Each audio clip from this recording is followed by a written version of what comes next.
রামিসার হত্যাকাণ্ড, এটাকে আপনি কি শুধু হত্যাকাণ্ড বলবেন? নারীর উপর নিপীড়নের, শিশুর উপর নিপীড়নের যে ঘটনাগুলো ঘটে তার মধ্যে 100 জনের মধ্যে 97টা কোনো শাস্তিই হয় না। আমরা হত্যাকাণ্ডটা চোখে দেখি, কিন্তু হত্যা প্রচেষ্টাগুলো সবসময় দেখি না।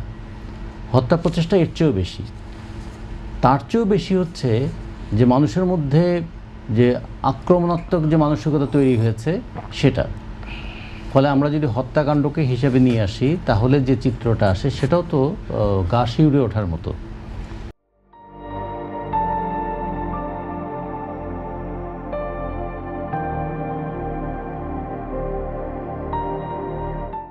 এর অনেকগুলো ক্যাটাগরি আছে, অনেকগুলো ভাগে ভাগ করা যায়। রামিসার হত্যাকাণ্ড, এটাকে আপনি কি শুধু হত্যাকাণ্ড বলবেন?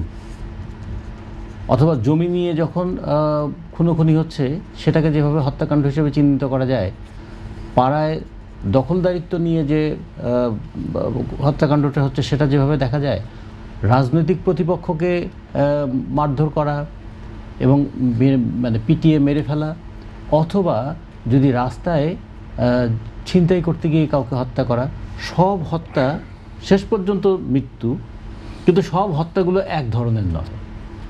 ফলে আমরা যখন সংখ্যাটা দেখি তার সঙ্গে আমাদের একটু আলাদা করে দেখতে হবে কেন শিশু নির্যাতন, শিশু ধর্ষণের মতন ঘটনাগুলো ঘটছে।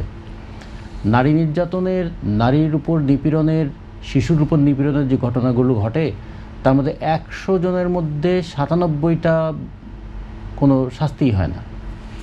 এ পর্যন্ত শাস্তি পাওয়ার ঘটনা হচ্ছে মাত্র 3%। যে কারণে রামিসার বাবা যেটা বলেছে যে আমি বিচার চাই না, কারণ আপনারা তো বিচার করবেন না। বিগত যদি ধরি 2 যুগের হিসেবটা যদি দেখি, 24 বছর, এই 24 বছর ধরে নারীর উপর নিপীড়ন, নির্যাতন, সহিংসতা, কন্যা শিশুদের উপর নিপীড়ন, নির্যাতন, সহিংসতা, সেগুলোর বিচারের ক্ষেত্রে এই বিচারহীনতা একটা জিনিস তৈরি হয়েছে। এর সঙ্গে আরেকটা জিনিস তৈরি হয়েছে যেটা বলাটা খুব বিপজ্জনক, কিন্তু মানুষ প্রতিদিন দেখছে, পড়ছে, কিন্তু কেউ কিছু বলতে পারছে না। সেটা হলো যে মাদ্রাসায় শিশু নির্যাতন, যেটাকে বলাৎকার বলা হয়। এখন কোনো একটি স্কুলে কিংবা কোনো একটা বিশ্ববিদ্যালয়ে ঘটনা হলে তার একটা প্রতিবাদ হয়, ছাত্রছাত্রীরা রাস্তায় নামে প্রতিবাদ করে, যারকে অভিযুক্ত করা হয় তার বিরুদ্ধে নানা ধরনের আন্দোলন হয়, শাস্তি দাবি করা হয়। কিন্তু আজ পর্যন্ত এগুলো নিয়ে কোথাও কি কোনো প্রতিবাদ প্রতিরোধ হয়েছে কি? কারণ এগুলো নিয়ে কথা বলাও মুশকিল। অথচ এই ঘটনাগুলো ঘটছে, পত্রিকায় আমরা দেখছি, এবং আমরা দেখছি যে কিভাবে একটা অনৈতিকতার চূড়ান্ত প্রদর্শনী হচ্ছে বাংলাদেশে, কিন্তু তা নিয়ে কথা বেশি বলা যাবে না। আর সবচেয়ে বড় বিষয় হলো অর্থনৈতিক বিষয়টাকে কেন্দ্র করে যে খুনোখুনি হচ্ছে। আর একটা বিষয় হচ্ছে যে কিশোর গ্যাংয়ের নামে একটা জিনিস তৈরি হয়েছে, যে আমাদের তরুণ, যাদের সম্ভাবনা দেশ গড়ার, যাদের সম্ভাবনা, যাদের উপর ভর করতে চাই আমরা ভবিষ্যতে, তারা পাড়ায় পাড়ায় একদল একটা গ্যাংয়ে রূপান্তরিত, নাম দিয়ে দেওয়া হয়েছে কিশোর গ্যাং। কিশোর তরুণরা আমাদের না স্বপ্ন তৈরি করবে, তাদেরকে আমরা গ্যাংয়ে পরিণত হতে দেখছি। এগুলোর পেছনের অন্তর্নিহিত কারণটা কি?